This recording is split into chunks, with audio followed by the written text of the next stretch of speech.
Welcome back to more Sonic Lost World. Last time we got through the rest of the Silent Forest, so this time we're starting with Sky Road Zone 2.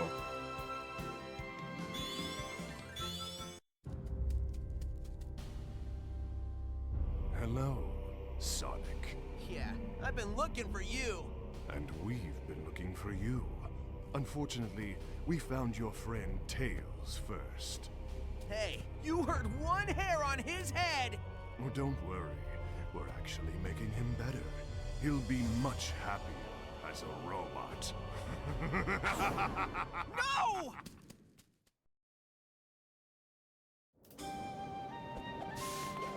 I'll be honest, it actually feels weird having a scene that's completely serious, without any jokes getting in the way.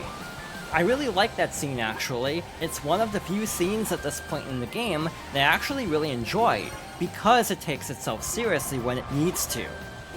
Again, so many serious moments in this game are interrupted by either the Deadly Six or Orbot and Cubot, completely undercutting the tension. This is a scene that's allowed to be serious, and it's actually really nice, and I wish more of the game was like that, to be honest. Again, I actually think Roger Craig Smith is a good voice actor for Sonic, and that scene shows an intensity that you really don't get from Colors, for example, or a lot of the rest of Sonic Lost World, and I do wish we saw that side of Sonic a lot more. In general, I do feel like a lot of Sonic voice actors are undercut more by the scripting rather than anything they've done wrong inherently. A lot of examples I can think of include the 4Kids era. For example, Jason Griffith, I remember being very skeptical of because of the 4Kids dub of Sonic X and also Shadow the Hedgehog. But once you get to games like Sonic and the Secret Rings and Sonic Unleashed, he's actually a really good voice actor for Sonic. It's just, he can capture both sides of Sonic, and we only saw the jokey side for the longest time. We didn't see the serious, heartfelt side of Sonic, which is also an integral part of this character since the Adventure era. In general, I feel like Sonic is a difficult character to pull off successfully in terms of writing because he is so multifaceted. He is obviously very cocky at times, but he's also very heartfelt.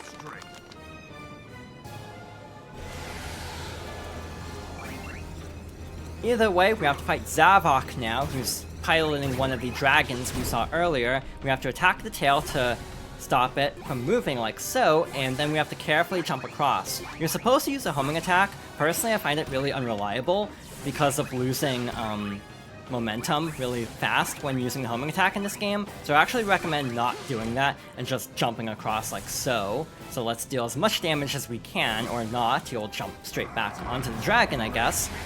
So we have to go through another cycle. Again, I don't really remember a lot of these fights, to be honest. Again, this is a late game fight, and I feel like even I don't remember much of this, which is a bit odd. Again, using the homing attack completely kills your momentum, so I can't exactly recommend it. Let's try to actually target more, or not. I guess we can't in this fight, so I guess...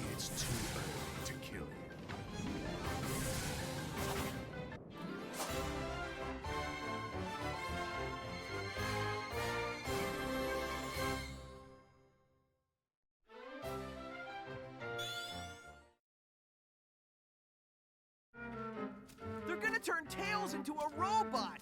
That's horrible! Oh, I don't know. Being a robot's not so bad. From where I'm sitting, it is a nightmare. Who thought that putting this bucket brain's head on me was a good idea?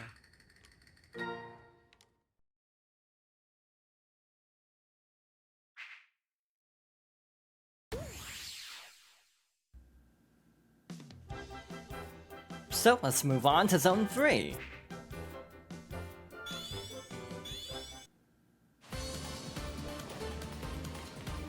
I think this is essentially an auto-scroller. Basically, we can hold A to descend, but naturally we'll fly upwards.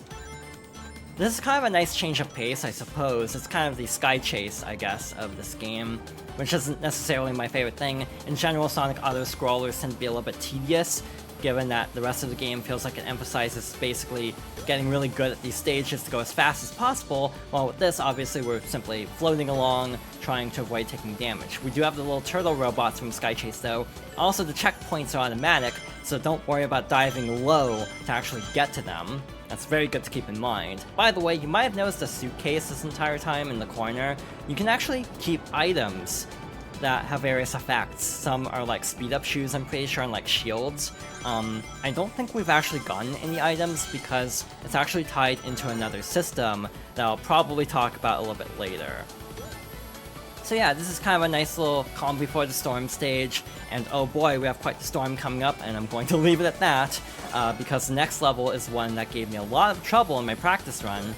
Again, I have this thing where I don't really remember games very well if they don't give me trouble, which can actually cause more trouble, oddly enough, but this is definitely a case where if I remember a stage is really difficult, then maybe I'll be able to get through it a little bit more easily, but I guess we'll have to wait and see. I feel like these missiles also remind me a lot of the pirate ship in Colors as well. Obviously red rings are a little bit annoying in this stage, given that it is an auto-scroller, essentially.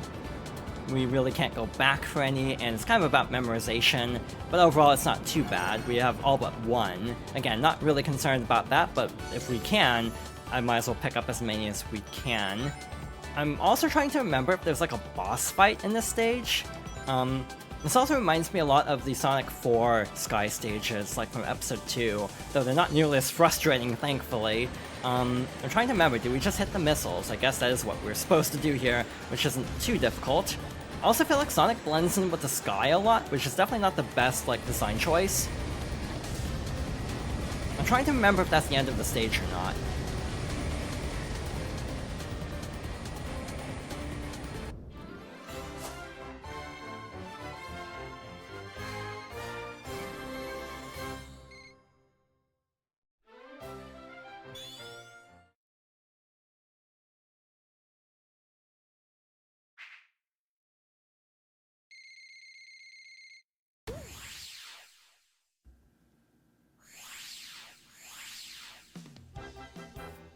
And finally, for Sky Road, we have Zone 4.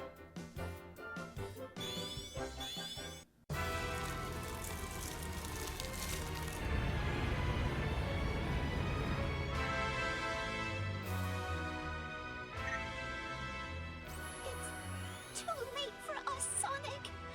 Save the world and kick some butt for all of us. I'm sorry, I never got to say. Amy! Knuckles! One by one, your friends are falling. Soon, you will be all alone.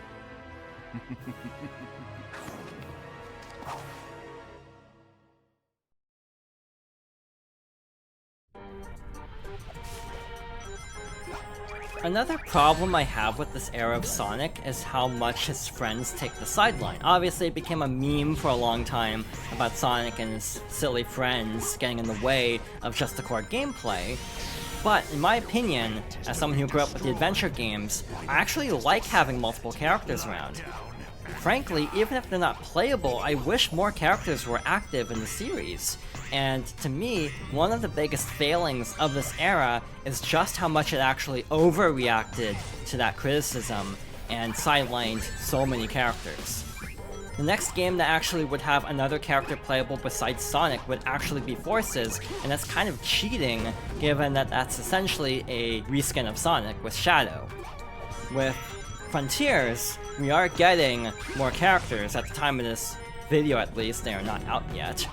But in general, I miss having Sonic's friends more actively involved in the storytelling also. Like, Amy and Knuckles might as well not even be here, because they just show up like 2 times throughout the main story.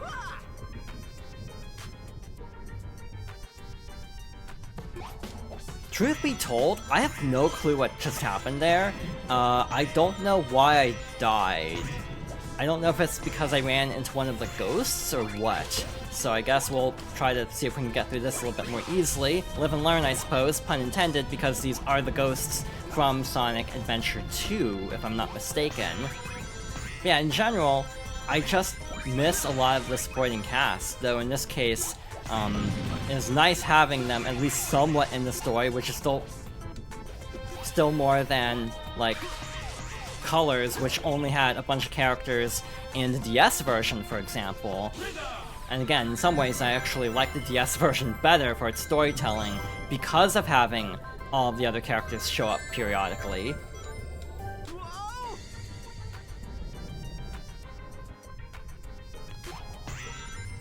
So I figured out what's going on. Basically, if you don't have one of the little jump points to go to, you'll fall. So even though there's another one, if you actually go up to it, you'll end up falling and dying, so we'll want to stop towards the end and basically wait for the Wisp to run out on its own.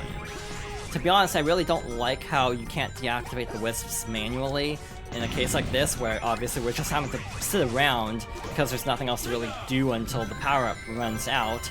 So again, we'll come up here and just chill for the duration of its timer, and then we'll try to jump over as soon as the ghosts are out of the way, which actually works out well with the ending of that power-up timer. I remember the stage being really annoying, and I'm already remembering why. Also, I took damage from a ghost that was spawning in during the load time, which I definitely disagree with. But now we have these little sand tubes again, we have some desert ruins influenced in the stage as well. That was dumb, I should have followed the ring trail probably, but oh well. I don't like the sequence for two reasons. One, it's kind of annoying. Two, it also is a blatant ripoff of Super Mario Galaxy 2's sand levels. Also, because I kind of got sidetracked by the boss, or something, maybe it was the end of a stage actually. I also wanted to briefly mention a little bit more about this, like, contract at the time to put Sonic games as, like, Wii U and 3DS exclusives. Sonic Boom was originally meant to be a PS4 and Xbox One game to my knowledge. It used CryEngine, which was not really compatible with the Wii U, and that's why the game turned out as rubbish as it notoriously did, because it was just literally awkwardly retrofitted for an engine for an underpowered console that was never meant for. It does make me wonder what an actual, like, Sonic Boom on proper hardware would be like, without all the concessions made to get it to run barely on Wii U. And now we have this little backward slide section, which again feels very Mario Galaxy.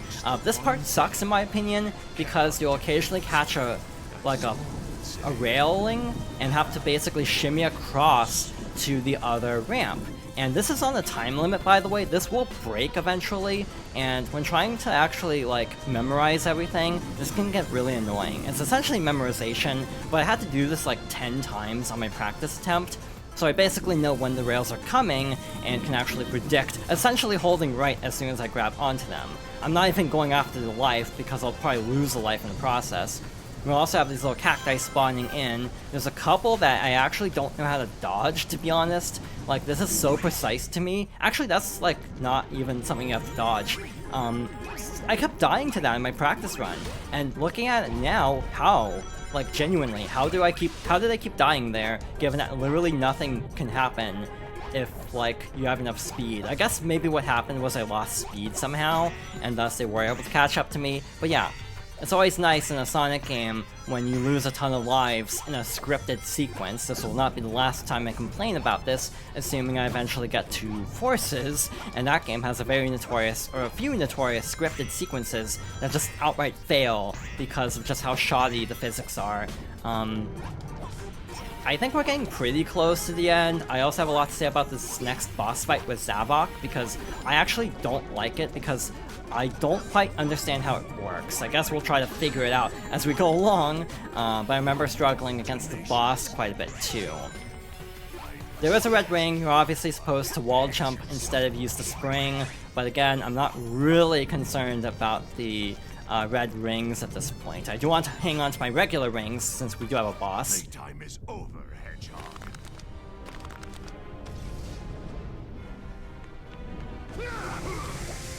And now we have to fight Zavok. Basically, we have to kick him like so to knock him off balance and then homing attack. The problem is sometimes he'll like parry you, and other times he won't, and it doesn't make any sense. He'll also like punch these to knock each segment off. Obviously, we just have to chase after him. He also has lasers, which is not my favorite thing in the world, on these very, like, narrow platforms. We actually knocked him into the laser. I didn't actually know you could do that, but I guess that's a quick kill, essentially, or a quick phase for that.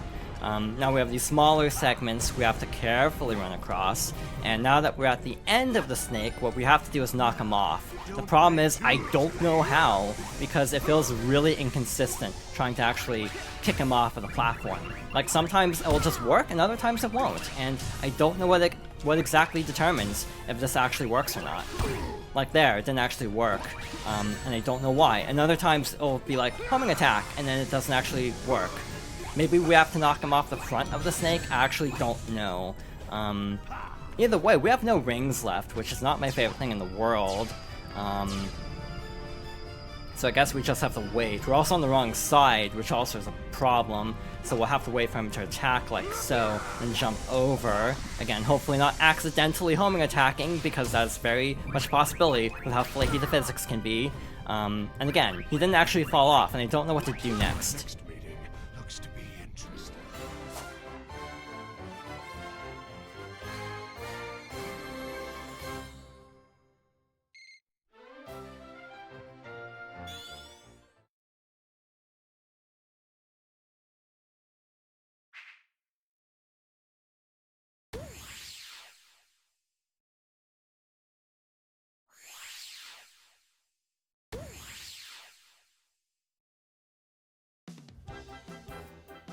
We'll investigate that question mark later, but next up is Lava Mountain.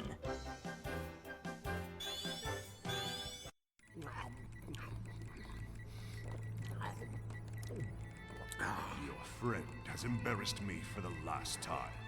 You will be the instrument of my revenge. Yeah, it'll be fun to have your little buddy scramble you like an omelet. Omelet. Enjoy your last moments of free will. When we return, you'll be our slave.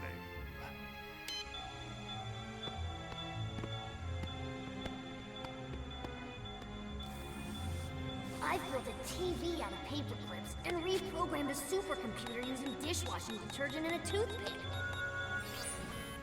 I'm not even gonna need the detergent for this one.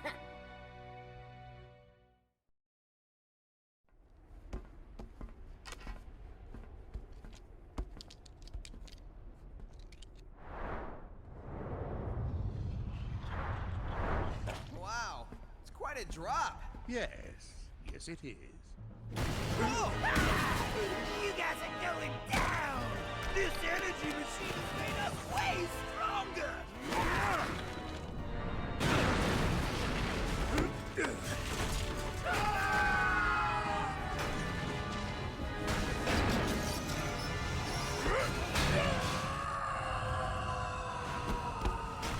Eggman!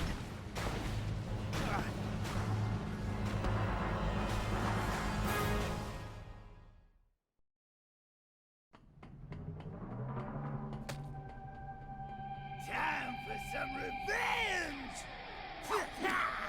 Right, Master? Correct. Revenge is a dish best served cold. Oh man, now you made me hungry! Let's hurry up and destroy him!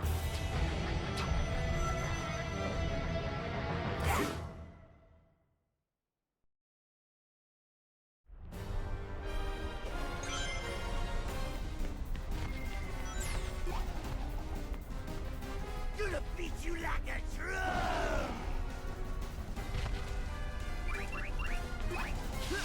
Zone 1 is essentially a mini boss rush where we have to rematch all of the members of the Deadly Six, or at least the first 3.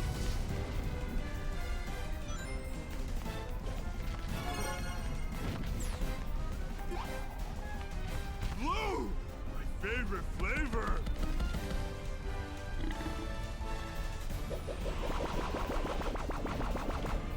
I'm trying to remember how to fight Zomom. I think we have to lure him into this lava patch over here and then deal damage. There's actually a tight timing window. I'm surprised I got that, actually. And I think we have to do this twice. Zaz was very easy to defeat, by the way.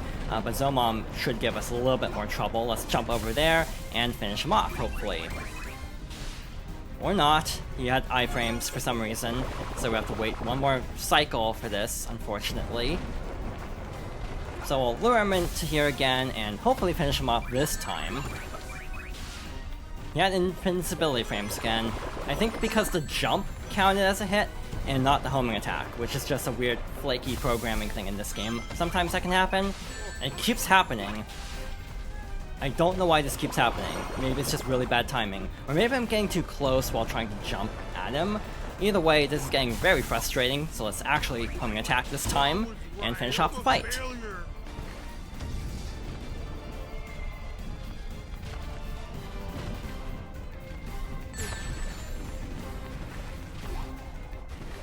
I will hold nothing back.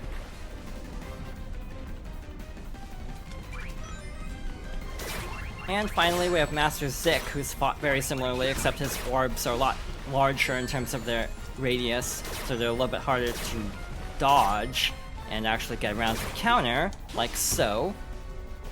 Let's see how many more hits this will take. I don't know why he was invincible there, to be honest. Again, this fight is very frustrating, I find. An old man, are you proud?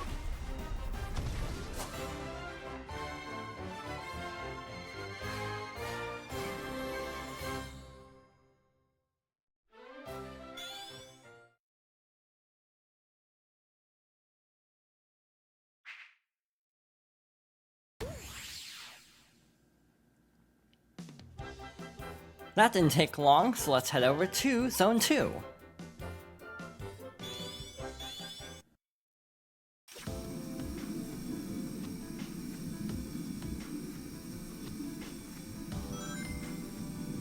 We have the second rail grinding stage, and this might be one of the most notorious stages next to the snowball one. This can be very, very frustrating if you're going after the red rings. If you're not concerned about the red rings, the stage is a cakewalk, so I'm not going to worry about the red rings. Even then, we'll probably die a few times here, just because of how unforgiving this stage can be. Obviously, we have these little bomb carts. In the Wii U version and the PC version by default, if you run into them, you will instantly die.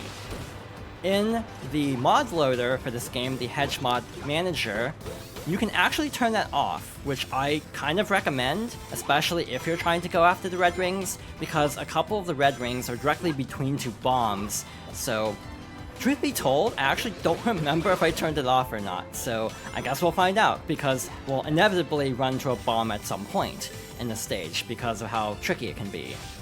If I actually don't, I'll be stunned because of how difficult this is. We now have these little bird robots here that'll drop bombs along the track. What we want to do is actually activate the switches to try to bring up the barricades to take out the robots. I actually missed a switch, that's fine, we're at the end of that track anyway, but coming up we definitely want to keep this in mind. We also have like closing shutters as well later on, so we have to actually pick the right grind rails to even like gain enough speed. So in general, the stage is very involved. Again, that's what you're supposed to do, basically destroy the robots like such. But in general, yeah, if you're not concerned about red rings, this isn't really a problem. I say as they immediately run to a flame. It's just really if you're going after the red rings that the stage kind of becomes a nightmare. So this is a fun sequence of sorts. We basically have to swap rails.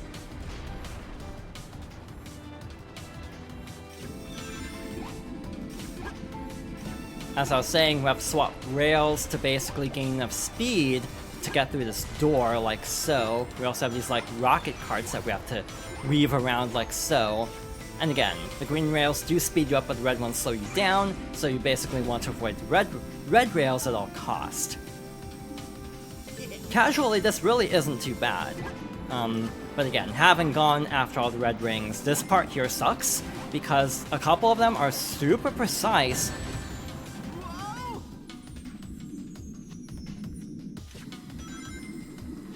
So the good news is I remember to actually disable the instant death from the bomb carts. The bad news is they can obviously still get in the way like so.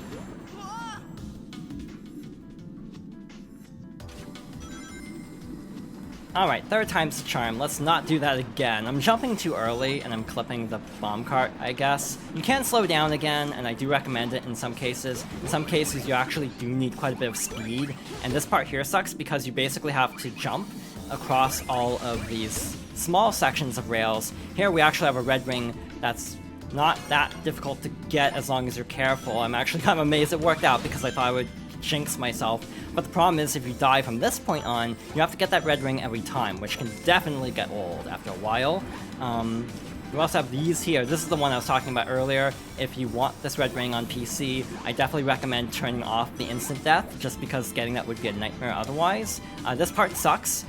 Basically, I'm basically holding back as much as I can, and double jumping like so. And now we can go back to full speed.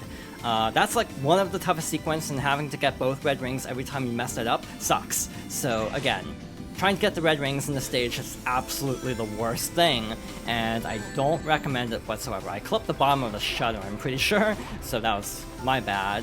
I didn't actually even see it, to be honest. Let's jump over that, and we should be getting close to the end, if I'm not mistaken. There's only...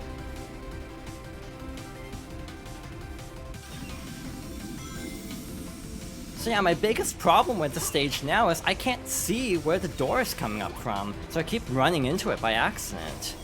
That feels like really bad level design, not being able to actually, like, see what you're supposed to do, and just kind of clipping something like that. But now that we've gotten through that, that should be the worst part of the stage taken care of, meaning it should be relatively smooth sailing from here as we make our way. Actually, here we have to slow down on purpose, otherwise we'll clip the shutter again, but we finally made it through.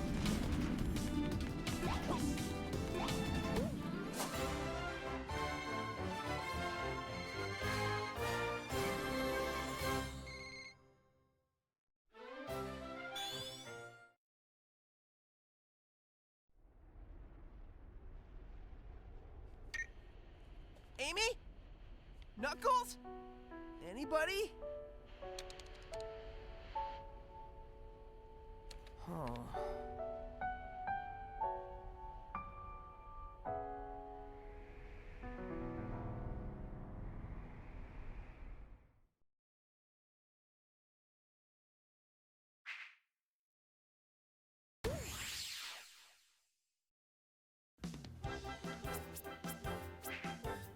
Next time, we'll continue making our way through Lava Mountain, starting with Zone 3. So thank you for watching, and I hope you'll join me next time for more Sonic Lost World.